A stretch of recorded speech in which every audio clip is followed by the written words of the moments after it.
Good afternoon, everyone. My name is Jessica Rockhold, and I'm the Executive Director of the Midwest Center for Holocaust Education. And it's my honor to welcome you today. This is the first program in our five-part Bringing Europe Home series. It was a years-long goal, I want to say decades, if I'm being honest, for us to sponsor a European study tour from the Midwest Center. And we were able to begin that planning process in 2020, only to be immediately derailed by the pandemic. So in 2023, we traveled with our first group of 20 learners from Kansas City, but also beyond. We had travelers with us from St. Louis and California. And in our next cohort, we have people from honestly all over the world. So it's a really exciting opportunity for MCHE to engage in this history in a different way and to bring together people from all different walks of life.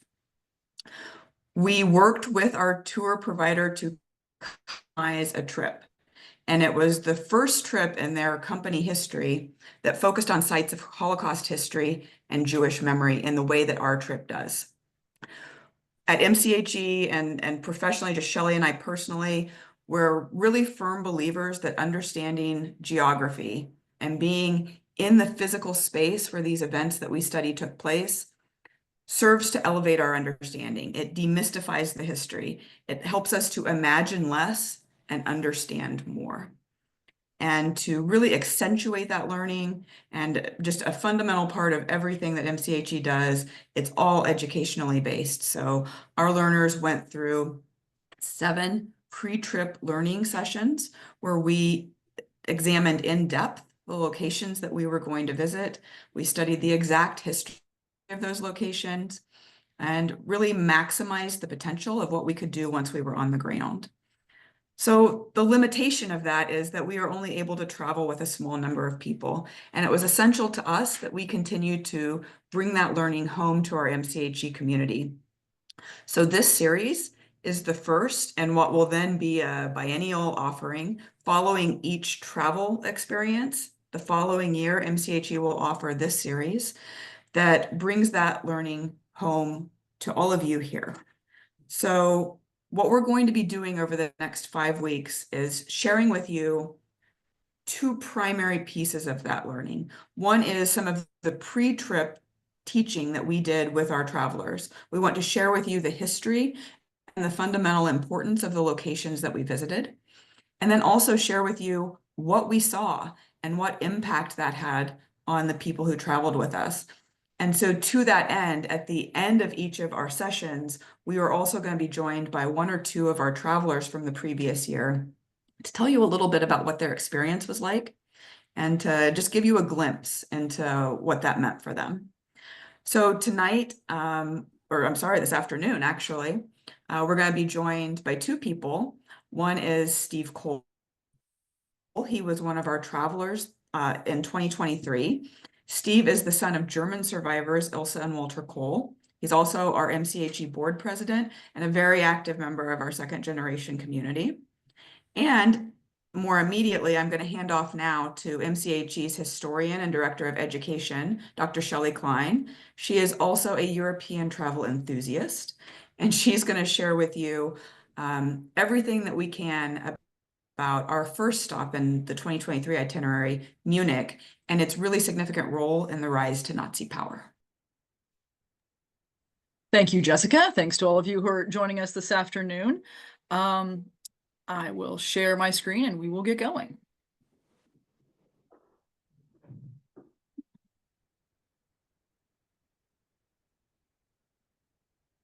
All right. As Jessica mentioned, our first stop was Munich, and this is a photo of our travelers this first night when we arrived in Munich. So we, if we're looking a little worse for wear, it is the jet lag. But we are, as you can see, we're all pretty excited to be kicking off this incredible experience. So, as Jessica mentioned, over the next several weeks, we'll be highlighting some of these, the sites that we saw. And then our final site, if you join us for that one as well, we'll talk about memorialization in kind of a broader way. to kind of keep in mind, we'll touch on this throughout, today and all these other sessions, and then hopefully that final session will kind of bring together some of these like pieces of the actual memorialization process. So today is Munich and the rise of the Nazi Party. This is a artist rendering of Hitler's first attempt to seize power in November of 1923, the failed Beer Hall Putsch here in Odeonplatz, the Fernteller Hall. This is what it looks like today. So keep this location in mind. We're going to come back to it several times today, and we'll eventually come first circle to this very important location in Munich and its centrality to the Nazi Party. Should also note that one reason for our visit to Munich, not only is it, it is the birthplace of the Nazi Party, but Hitler did designate this city as capital of the movement. So in 1935, he conferred this official title to the city. There's a couple of reasons why he did this. One, once he became chancellor, obviously his activities moved increasingly to Berlin, and then after that to his sort of mountain getaway. But he wanted Munich to be recognized for its significance in the role of the Nazi Party. So he wanted to, if it's not Munich couldn't be the capital of Germany, that was Berlin, but he could designate it as the capital of the movement. Also, the mayor at the time was very enthused about this designation because he was sure that it was going to drum up some tourism business for him at the time. Obviously, that has continued into what you see here in the photo are some American soldiers who have removed the sign that, in fact, notes one of the signs denoting that Munich was the capital of the movement. So this is an April 1945 photo. So if we go all the way back to thinking about why is Munich so central to the story, it is the birthplace of the movement, but it also is very significant to Hitler and his own journey to politics, essentially. So as many of you probably know, Hitler was Austrian. He spends some time in Vienna before he eventually comes to Munich in 1913. He does so to avoid mandatory military service in the Austro-Hungarian army, because that army was a multi-ethnic fighting force, and he, with his pan-German ideas, he did not invent those, he just was a subscriber to them. He did not want to serve in a military that had other ethnicities. He wanted to be part of a solely German fighting force. So he leaves Austria, comes to Munich. And here in this photo, this is again Odeonplatz, the same photo I showed you just a moment ago. This is the outbreak of war being announced in Munich. And you can see the circle there at the bottom is, best of our knowledge, we can tell that Hitler has been identified there in the corner. So Hitler will serve in the First World War. He's a fine soldier, right? Doesn't distinguish himself exceptionally. In fact, some of his superiors did note, like, he was promoted to corporal, but nothing more. They did note he didn't show especially strong leadership potential. So kind of a historical irony there. And again, you can see the same view of that Odeonplatz today. When he comes to Munich too, he will later write about his time in Munich in Mein Kampf when he publishes that later, and he will say that this is a stark contrast to his time in Vienna. This is a real German city. So when he gets to this place, this is in his mind sort of, ethnic German space he's been looking for and longing for. So it will hold a very, very strong place in his heart. After the war, he is left a bit adrift. So he didn't have strong career aims before the war. And then now that he's demobilized, like so many World War I soldiers, he didn't have a clear direction. But unlike a lot of World War I soldiers, he did find employment through the army. So the army hires him to go to various political groups, the meetings of these groups, and report back to the army on what's happening at these political meetings. So he does this, and in September of 1919, he attends what will eventually become, there's some rejiggering, but eventually it becomes the basis of the Nazi Party. But instead of reporting on them, he decides to join them. He likes what he hears. He's attracted to their ultra-nationalistic rhetoric, their anti-Semitic ideas, the anti-communist ideas. And so because he is impressed with what they're saying, he joins. And then later he, pretty quickly moves up in the ranks, and then becomes a co-chair as well. You can see here is his membership card. He's listed as being the 555th member. They were not that large of a party at the time, but they kind of upped the numbers to make it seem like they had more of a following than they did here in that immediate post-war time period. Here is the first Nazi headquarters in Munich. You can see the interior view. There's the view of the street, what it looked like at the time, and then the interior view. At this point, at the time both photographs were taken, the Nazis were already, this was a later picture in the 30s, so they're already more of an established party. And I believe when the sort of top picture was taken, this was already a museum. The interior had been made in a museum to celebrate the party origins. And then you can see here on the street the view of what this building looks like today, very similar. And then this is our group here listening to our tour guide talk about the importance of this building. One thing that you'll note throughout, and those of you who've done European travel, it's always so interesting to see the layers of history that exist in these places. And sometimes it's really fascinating that you might not even realize what you're walking past. And I think that's really one of the benefits of going on, a trip like ours. You could easily miss some of these sites, right? This particular headquarters of the Nazi Party it's not necessarily, there may be a tiny plaque. I don't think there is. It's the first floor is a computer store today. So it's really easy to miss some of these sites unless you know exactly what you're looking for. Many of you, if you have been to Munich, as many Americans have, you have probably stopped by the Hofbrauhaus, or at the very least, you probably had their beer. But it's here at this beer hall that in 1920, Hitler will officially change the name of the Nazi Party to what we know it today.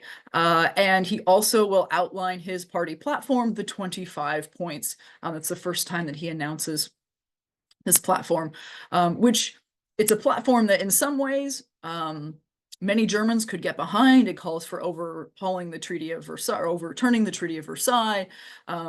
increasing educational opportunities, increasing old age pension, all these things that are quite positive. At the same time, it does call for a uniting of all Germans throughout Europe. It says that only people of German blood can be citizens, therefore no Jews can be a citizen. So it's an interesting mix of things that could appeal to lots of people. At the same time, a lot of these literally founding ideals, they will carry through with them until they are in power. And you can see, again, there we are in front of the Hofbrauhaus. So again, briefly, how do the Nazis get into power? So 1923 is the year of the failed beer hall putsch, his first attempt to take power violently rather than through the system. 1923 is the year, if something could go wrong in Germany, it went wrong. And it's in this context. So I just want to tell you a tiny bit about that year to better understand this moment in which Hitler attempts to take power. This is when the French occupy the Ruhr. There is a policy of passive resistance from the German government to kind of protest this occupation that France does outside of the League of Nations. Because of that, hyperinflation is triggered. So if you think about the Weimar Republic and hyperinflation, it's really that year of 1923 where the hyperinflation is just record high. And we get these images of like, this is just money stacked. Or we see people burning money, right? So 1923 is an incredible year of political turmoil, of economic distress. There's incredible poverty, crime. Like again, if it could go wrong in 1923, it did. We also have some significant threats to democracy in this year. So in Bavaria, where Munich is, there's kind of a movement brewing to, this is not just involving Hitler, right? He will have his own issue, but there are other far-right groups that are talking about a march on Berlin. So that's brewing in Bavaria, especially in September. In the province of Saxony, there is a communist threat where Soviet Russia is funding a potential communist coup out of Saxony. There's also communists in Hamburg that joined this revolt. It's eventually put down. This is in October of 1923. And then we have a Rhineland separatist movement, which is this section that's very close to France. And the Rhineland, as you probably know, is demilitarized at this point. So there's a separatist movement that's growing of people there who want to break off from Germany. This will be funded secretly by France. So it's, France would prefer to see this very industrially rich area not be a part of Germany. It would weaken Germany. They'd like to see it separate, potentially part of France. So they will secretly fund this. Germany cannot, there's a separatist uprising here that's happening. But the German government cannot send its own country's troops in to put it down because the Rhineland is demilitarized. So they're kind of stuck. So that's happening. And you'll notice this is happening in October through November that this is happening. And at the same time, we have Hitler's failed putsch. So I just wanted to highlight those other three moments because historically, we always think about Hitler's movement because that is eventually the one that causes the most trouble. But this is one of many that are happening in the fall of 1923, and the Rhineland separatist issue is happening at the exact same time that this attempt to take power from Hitler is happening in November 8th and 9th. So what happens over this failed putsch, as I mentioned, there were some other right-wing leaders that were talking. They were right-wing, but not right-wing enough for Hitler. And they're talking about this march on Berlin. Now, they do not invite Hitler to their party to discuss this march.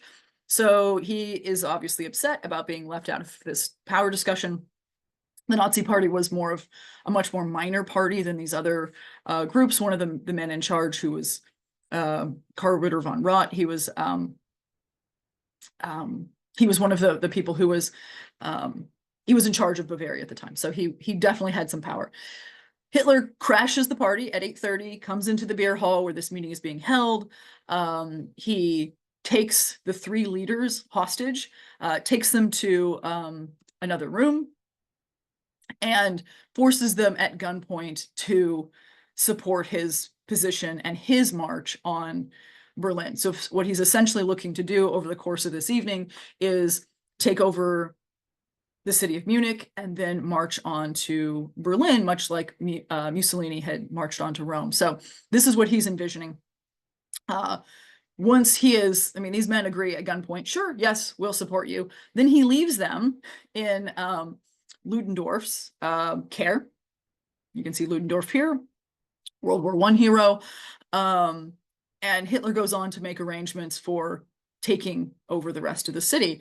Ludendorff then lets them go because these guys are like, oh yeah, we support you, and if you just let us go, we'll help you. So as soon as they're released, they promptly do exactly the opposite, and they call in military units to suppress what's about to happen. So once Hitler realizes that the hostages have been released and things are turning against him, he kind of deliberates for a few hours, which really is unfortunate in terms of his planning. And that gives the Bavarian authorities time to basically defend the city, which is what they do. Even so, Hitler decides to lead about 2,000 to 3,000 Nazis and other citizens to march on the Ferntaler Halle. So they get to City Hall, they don't take it over. There is a shootout, 16 Nazis and a waiter at a local cafe are shot. Or 14 are shot in Munich, 2 elsewhere.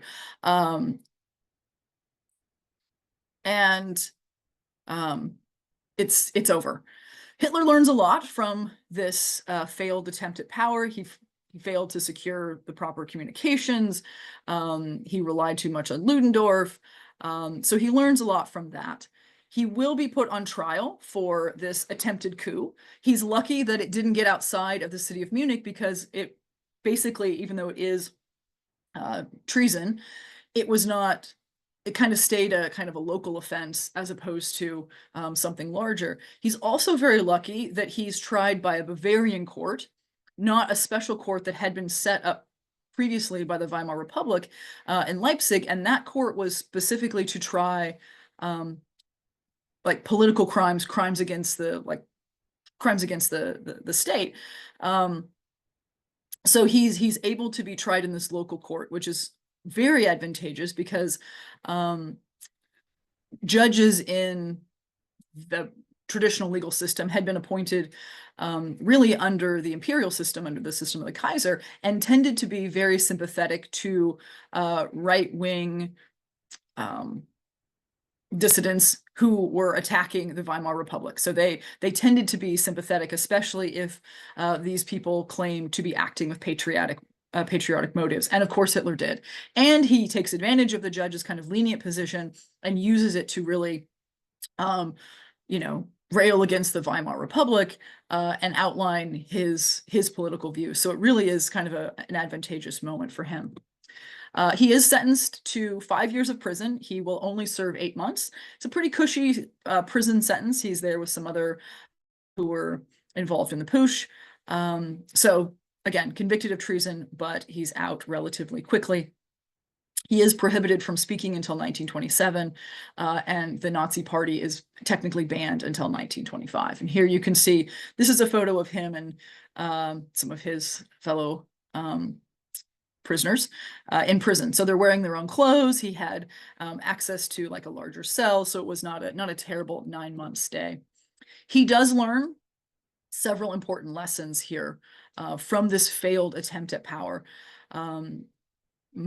Primarily, he learns that if you want to gain power, you have to do it through the system rather than taking it by force. And so that's exactly what he will spend the next several years doing once he's out of prison. He understands if he wants to destroy democracy, he has to do it from the inside, using democracy's own institutions. And that is exactly what he will begin to do. He will reformat the party, make it more mainstream, more middle class. He reconfigures the power structure, so he is the sole decider rather than relying on others. He saw that as a major failure of the putsch, Ludendorff having decision-making power on his own. And we'll see that November 9th and the site of the putsch becomes this major memorial site in Nazi memory. So they will go to Munich every year on November 9th to commemorate this failed putsch. So it's a major part of the Nazi myth. So here we have, again, as it looks today, and they will create these, they'll put a memorial there. You can see listed the plaque that's there. Those are the names of people who were killed during the putsch. And they will station like soldiers there round the clock. And anyone who passes this memorial is required to give the Hitler salute once they're in power, right? Doesn't happen immediately, but once they're in power after 1933, this site is commemorated. And even if you're just on your way to work, if you walk past this site, you are required to salute. And so here you can see this is what it looks like at the time, people just on their way in Munich giving the salute. However, some people, as an act of resistance, they didn't want to give the salute, right? And so they would take a different route. So they didn't have to pass this particular part of the square. So again, a small act of resistance, but something that people did. And today, if you see the photo in the corner there, that if you look closely, you can see a kind of a bronze line on the ground that commemorates this act of resistance that people took to not give the Nazi salute. This alley became known as Schurker's Alley because of that. And eventually they start posting soldiers in the alley as well to kind of force people to not take that route. Here we have the same Ferenteller Halle Odeon plots, and you can see if you look at the columns in the back there, there's 14 of those, one for each of the people killed at this location. This is 1938, so every November 9th, they have a ceremony here, and at midnight, the new SS recruits are sworn in at this particular location. And this photo taken from 1938, shortly after this photo is taken, of course, we know November 9th, 1938 is when the violent pogrom against Germany's Jewish population will be kicked off. So certainly that happens in Munich, and it happens throughout the country as well. You can see again just the opposite view to show you the SS troops gathered there in Odeon plots. While in prison, Hitler will write Mein Kampf. And this is where he'll outline, it's part political biography, or part personal biography, political biography, and part his vision for the future. He writes it in two parts, it's published in two parts. It also does in fact make him a fairly rich man. He originally wanted to call it 4.5 years of struggle against lies, stupidity, and cowardice. His publisher said, no, nobody wants to buy that book. You need to shorten that title. And so he does. He calls it Mein Kampf. And it does enjoy pretty good sales. The book is priced, it's kind of expensive for the time. He will, and certainly once he becomes Chancellor and Führer of Germany, then this book becomes much more central to everyday life in terms that people are giving it as gifts, and later he'll get far more royalties from it. But even initially, he makes a fair amount of money from it. And so he's able to move from relatively modest lodgings to this apartment. The third floor is his, and his publisher originally signs for it for him, but then he's able to buy it outright due to the success of his book. But this is not far from the English Gardens in Munich. So again, a pretty nice upgrade for him. And there you can see that's what the outside of it looked like as of 1939. Also, this apartment is during the Munich conference when Neville Chamberlain and other world leaders come to Munich to decide what they're going to do about the Sudetenland, because Hitler wants that chunk of Czechoslovakia. Neville Chamberlain will stay at Hitler's private apartment. So he's not just being put up in diplomatic housing. He's really staying there in that apartment. So just to back up a tiny bit, Hitler will publish, he's published Mein Kampf, he's in the mid-20s, but between the failed putsch happens in 1923.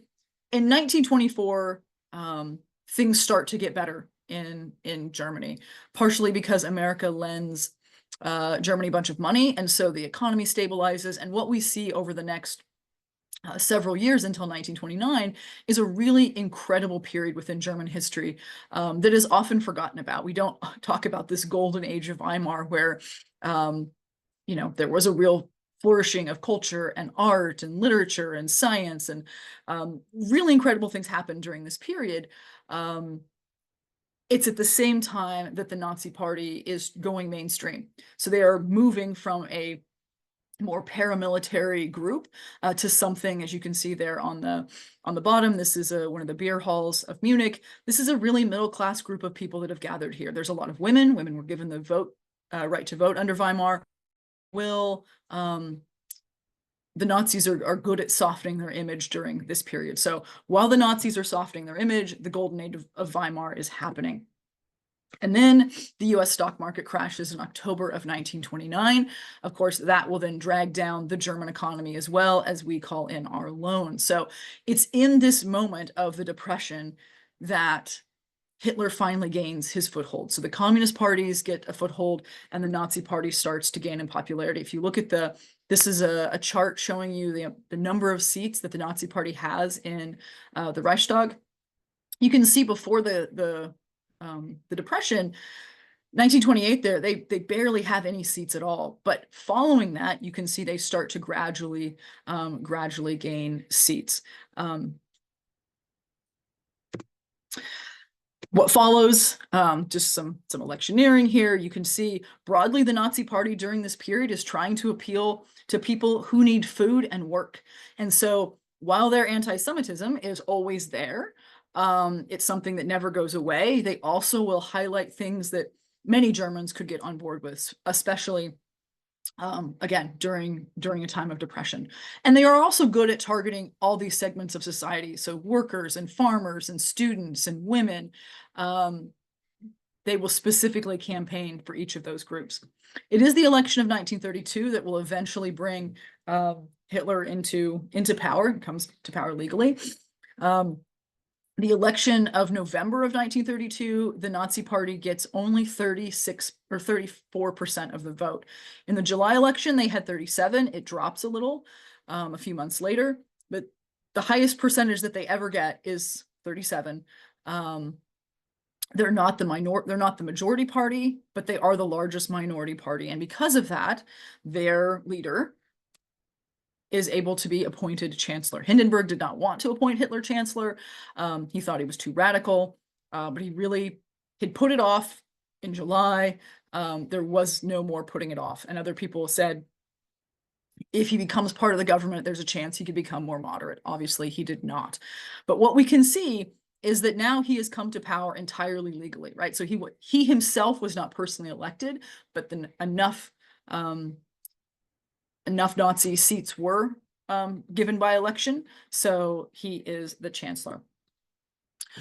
He's appointed at the end of July or end of January, and already by March, the first concentration camp under the control of the SS has opened. So this is Dachau. It's right outside of Munich. You can see here's a photo of some of the early prisoners. We'll come back to Dachau here at the end, but just a quick mention that this is a center that opens specifically to target political opponents of the Nazi Party. So a lot of communists will be thrown into Dachau. It's really there to punish political prisoners. It does not become a Jewish space until much, much later. In the next several months that follow, so from January of 33 until August of 1934, Germany will be transformed from the inside out. Every sector of German society will be brought under Nazi control. The courts, government employees, doctors, lawyers, the whole education, cultural enterprise, everything is brought under Nazi control. And one very important part of this is, of course, the court system.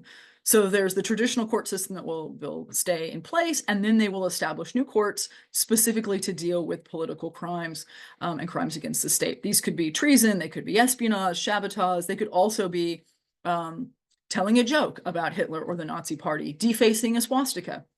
But under these new courts, there is no due process. One person can be judge, jury, and the sentencer, right? So this really means that, a fair trial is often, not possible.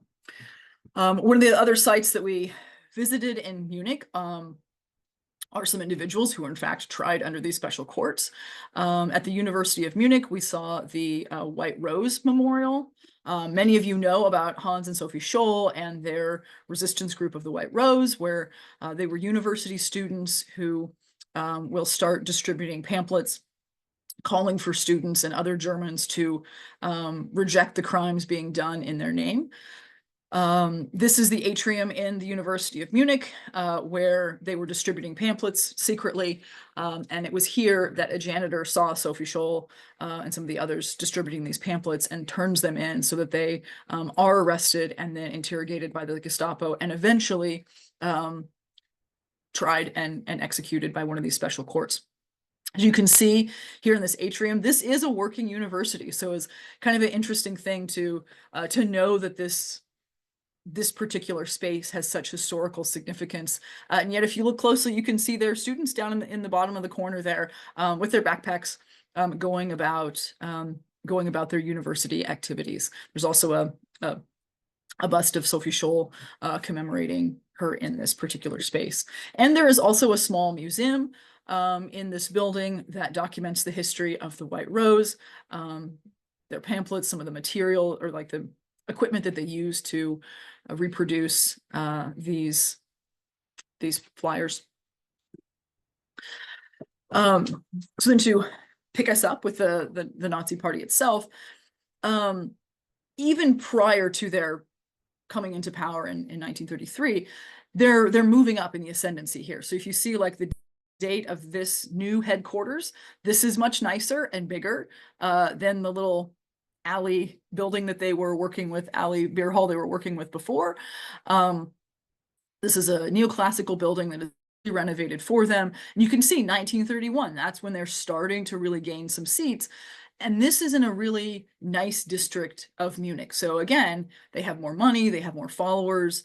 So they're able to really upgrade their presence in the city. And this house was headquarters, it's called the Brown House, in reference to the brown uniforms that the Nazis wore. It was destroyed by in January of 1945, so it didn't even really have a post-war moment. And today it's the site of the Nazi Documentation Center, which you can see was built there, I think in 2015. And we will talk about that specifically in our final session. A couple of years after they move into the Brown House, 1933, they will construct the Führerbau. So this is a building that looks a lot like, very kind of similar in style to the Brown House, but also very typical of Nazi architecture. So this is to be Hitler's like kind of official building in Munich when he's there. This is also where the Munich Agreement was signed. You can see the flags there with the British flag and the French flag are from the Munich Agreement. You can see the outside of the building again, and then here we have a Munich Agreement photo.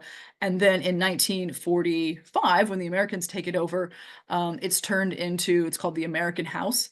And then later, it is turned over to the University of Munich, where it houses a music and performing arts department.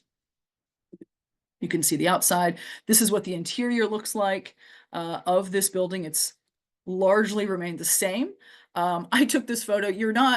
Since it is a private university building, they don't really want tourists going into it. So I wasn't able to actually go inside. I went into the foyer, and then they had a, sort of bars on the window, bars on the door. And so I wanted to look inside and see what this space actually looked like. So I took a bit of a clandestine photo here one evening when we were in Munich.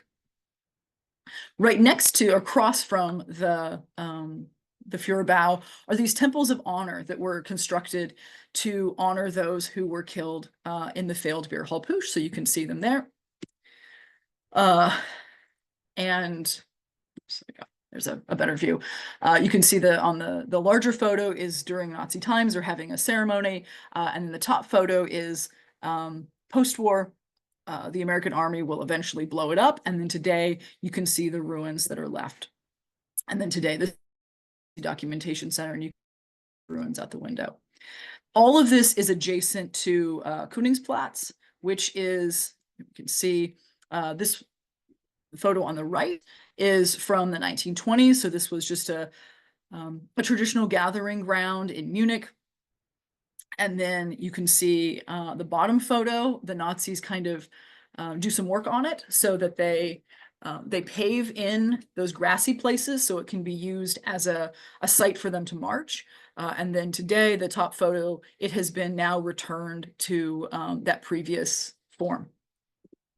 There you can see what it looked like then with the Nazi troops gathered and now today. This is also the site where Koningsplatz is where the major book burning took place in Munich in 1933, where there were at least 3,000 people who were participating and 70,000 people watched. And today you can see that memorial is on the ground there, that yellow circle. That's the spot that you see, burning in the other photo, and it has names of authors and books that were burned. Well, obviously the authors weren't, but the books weren't. It's also interesting as you move through Munich, you can see some of these like shadows of war that still exist.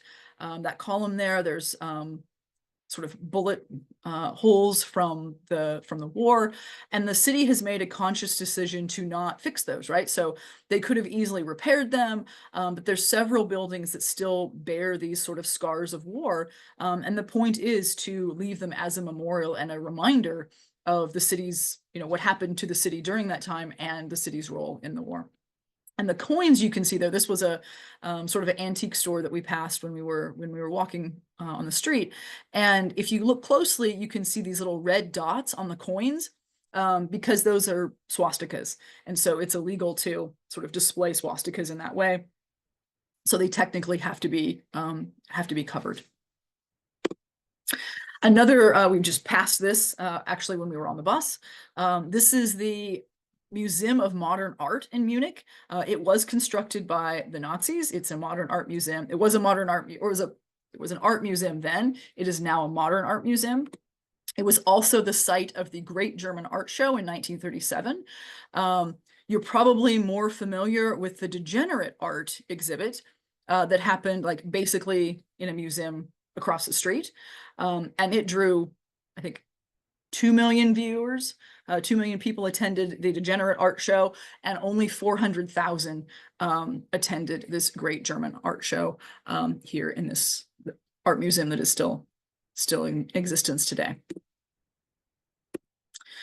So that takes us to Dachau. Just very quickly, we'll look through what this space looks like today. So I mentioned this was the first camp to open. It stays in existence the entire time that the Nazi regime is in existence. It starts out, it's a small camp on the site of a former munitions factory. In the first years, it really is about political dissonance. Some Jehovah's Witnesses go there. People who are against or not fitting into the Nazi regime are the ones that are imprisoned in Dachau. People who are imprisoned there are, because it is seen as a place to house people who are against the regime, it's seen as a site of re-education, which means that, like re-education, it means that they can be re-released. This isn't a site of systematic murder. You can see the gate, the original gate that says Arbeit macht frei, work will make you free. It was a common saying, certainly prior to the Nazi period. They put it on the gates of concentration camps where people are certainly engaging in labor, and as a part of that punishment and re-education purpose. There's some medical experiments that happen there, especially related to the war, forced labor that happens. And then you can see the site of the crematorium has been preserved. There is a facility within the crematorium that was used to fumigate clothing. There's a lot of debate and discussion around another gas chamber that was potentially being prepared for human use, but it never was. So again, that's one of those things that when people initially liberated Dachau, there was some confusion about the role that this camp actually played. It is liberated by American troops in April of 1945. Again, a space that was built to hold 10,000 people. By the end is holding about 70,000. So intense overcrowding and starvation is what the US troops find. In the post-war, this is a place that is used by the US military to hold trials. So some of the Nazis who worked there will be put on trial in this same space.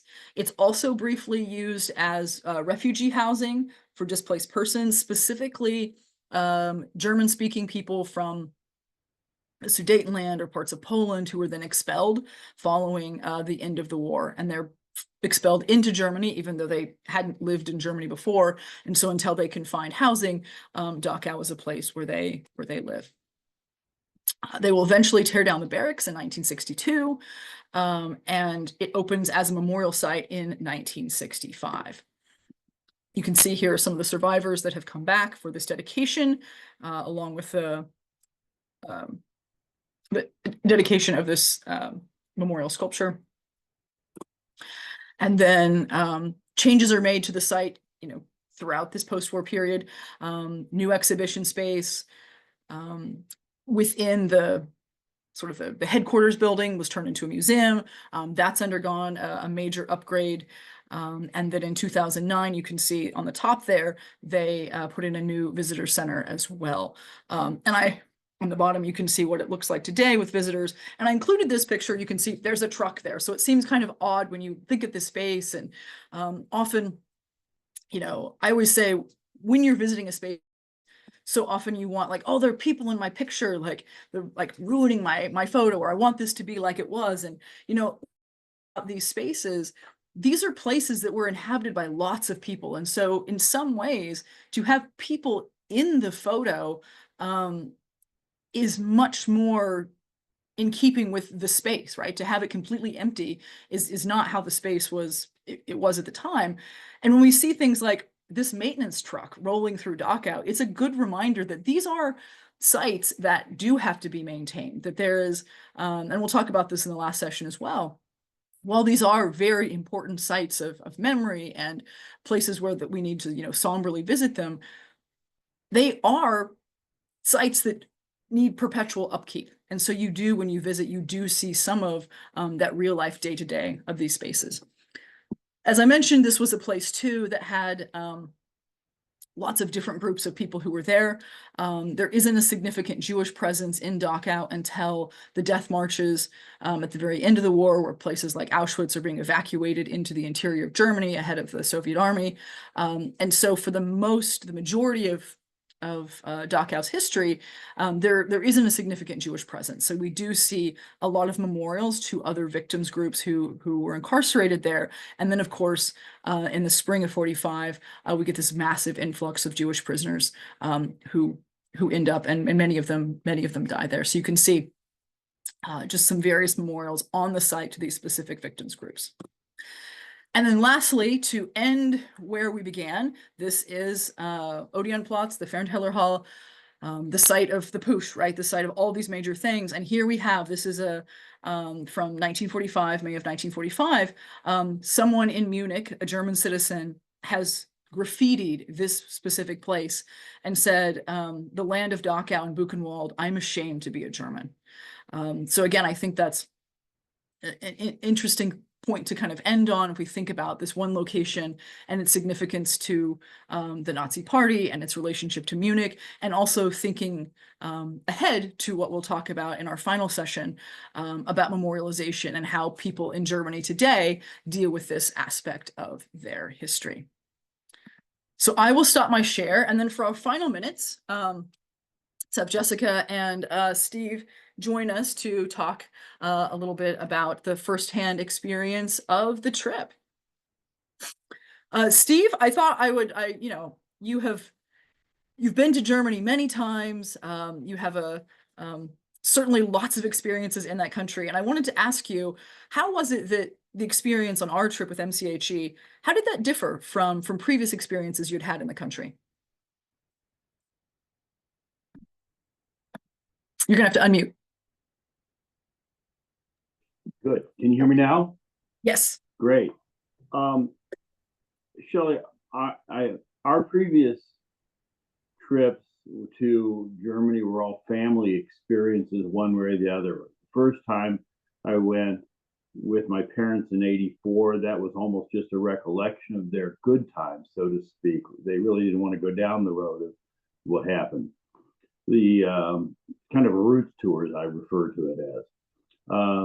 The next time I went was with my niece, and we were there to kind of dig into the 80th anniversary of Kristallnacht and the commemoration by the town my mother was from. But still, while we had there a friend who was kind of a historian and a guide, we really could only get into it as much as we could communicate with him, because his English is pretty good, but my German is nothing. So by comparison, the MCHE trip blew all of that away, because the educational quality of it was so profoundly great. I mean, it came from your and Jessica's background and deep years of study, but with all the pre-trip planning and educational sessions we had, we learned about the geography, the politics, the precedents, the history, the whole thing. And we were well prepared to go absorb then what we saw, more than just stumbling through it as tourists, which is what would have happened to me if I had done if I'd gone on our trip just by myself. I couldn't have penetrated it, and if I had gone with my family, we would have missed all this stuff. You know, you had so many great guides and local lecturers and explainers on site. It was just real rich, and there were subtleties that could pick up all the time that you walk right by, like that reference you just made about the coins. I wouldn't have looked in the coin store, and I wouldn't have seen all that detail there, nor ever learned the detail of the fact that the swastika can't be displayed, but the coins can still be sold. Anyway, that was something. It was also great to share the experiences with other participants. You know, we had a lot of vibrant conversations on the bus, and if it had just been me with a family member, I don't think that could have gone there. We couldn't have had so much to contribute. We already have our own shared background. So the camaraderie that came out of it with the group as a result was great too. I mean, I think that's such an important thing to mention. I think there's something really special about seeing this history as a group, and how much you can kind of surprisingly gain by having, you know, the downtime conversations about what you saw and unpacking it a little bit. Jessica, I might ask you, what were the, like, what was one of the more memorable things that you picked out of this Munich experience? Well, this was not my first trip to Munich. As so many Americans, you know, when you go to Europe, Munich is one of those places that you tend to make it to. So I echo a lot of the things that Steve says about the depth of the teaching that we did to make sure that the on-ground experience was really rich. Something that I look for as a Holocaust educator is something that I can bring back. How can I translate what I see and my new knowledge there into something back home? And Munich had that moment for me when we were in Königsplatz and we're at the memorial for the book burning. It hit me in a way that the history of book burning hadn't before. Standing in that space where students and professors and learned people were burning books. Something resonated with me that we as an agency needed to do something with that piece of the history and bring that back from Munich. And it actually turned into a program that we did just last month where we sponsored a banned book giveaway. So bringing the history of book burning forward into the current moment where we see so many bans and challenges, which is kind of the current version of that thought control. Steve, what about you? What was a memorable moment or takeaway from that site?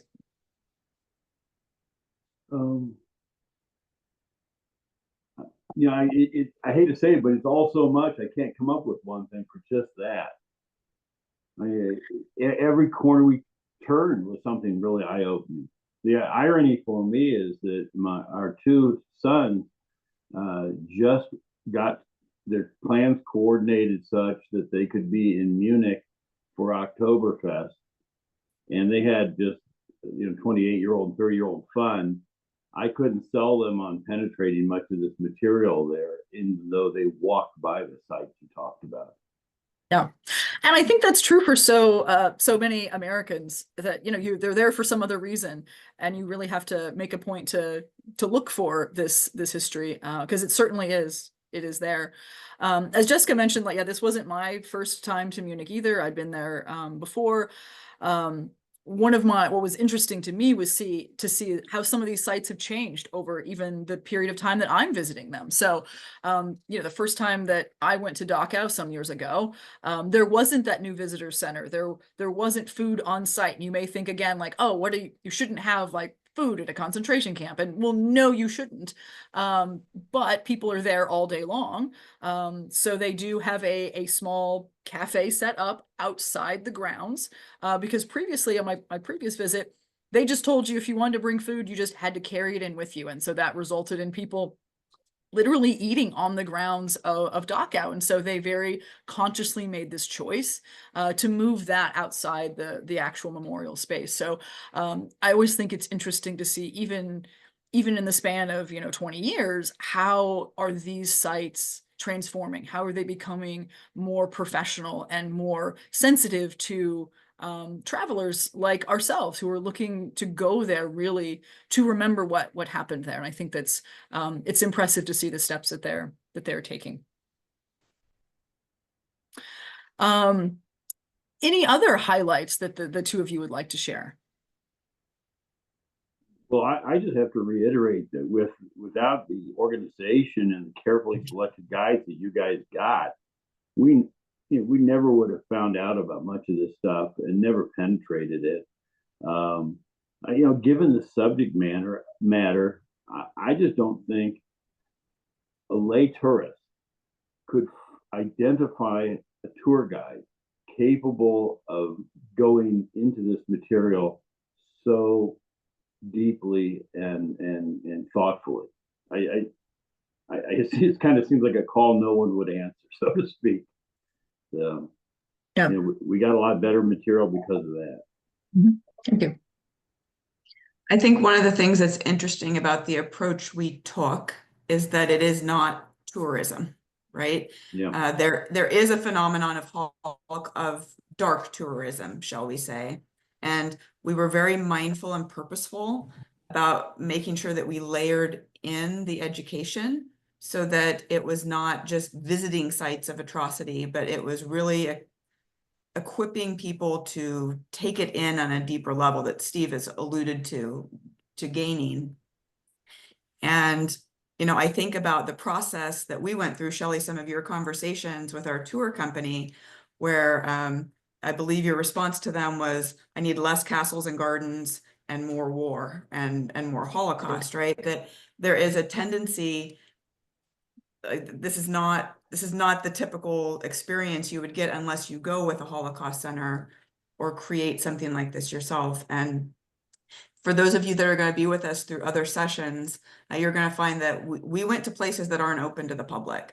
So the capacity to work with a center that can open certain doors and tell this story in an appropriate and meaningful way is a really unique phenomenon. We were at dinner with a historian about 2 or 3 weeks ago. He's a specialist at the United States Holocaust Memorial Museum, and he was blown away by the structure built around this experience. So it's something we're very proud of and really pleased when we talk with our participants that the results are what we hoped they would be. Yeah, and as Jessica mentioned in the beginning, this emphasis on the pre-trip learning is something that, I've taught on study abroad programs for university students, and I was always, struck by how much we're trying to expect students to learn in that moment on this, because there's nothing like learning on site, but you really do need to know what you're looking at before you get on site.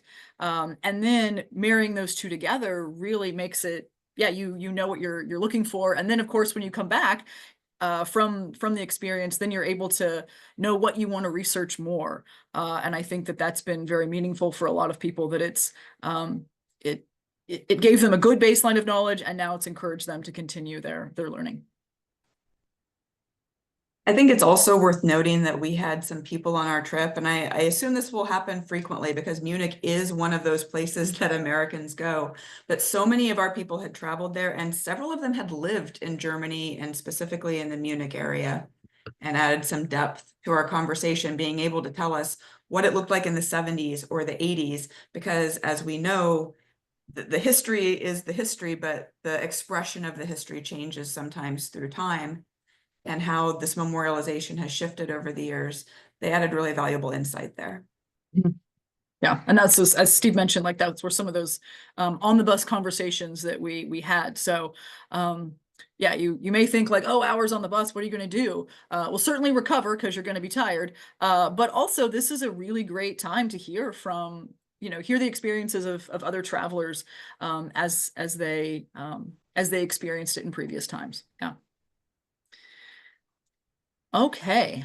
Steve, any final words you want to leave us with before we transition out? Well, the funny, a kind of odd thing for me is this ended up being my 3rd trip to Dachau. And when I went once, I thought I would never go again because it was itself so much larger and so much more shocking than I had expected. But I thought it was interesting that they now have, I think that's the visitor center with that detailed photo exhibition and explanation of how the place worked. That was all brand new this third time for me. And that was, what's the right way? It made the visit there very meaningful too, and a lot to take away from that. So Yeah, it's really nice. That was new to me this time as well. Prior to that had been kind of a more older style museum. And yeah, now it has the artifacts. It also has some videos. It's quite interactive. But it is nice to see this kind of perpetual updating to enhance the learning in the space. Well, I hope all of you join us next week, same time, noon on Wednesday, and we'll be talking about Jewish Prague and Terezin. So join us then. And then tonight, if you would like still more Holocaust learning, tonight we are doing our annual Coming Out Day program, recognizing the queer victims of the Holocaust, and that's at 6:30 p.m. as well. So hopefully we'll see you tonight. And if not, hopefully we'll see you next week. Thanks for joining us. thank you.